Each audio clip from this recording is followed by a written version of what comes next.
Welcome back to another technical deep dive here in the debug zone. Today we're tackling a big question and breaking it down with insights from other users. Hopefully this clears up some misconceptions and helps you get the answer you need. So buckle up, stay a little curious, and let's jump right in.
And that's a wrap.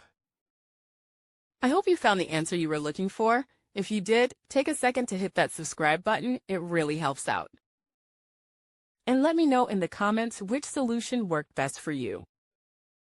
See you next time in the debug zone.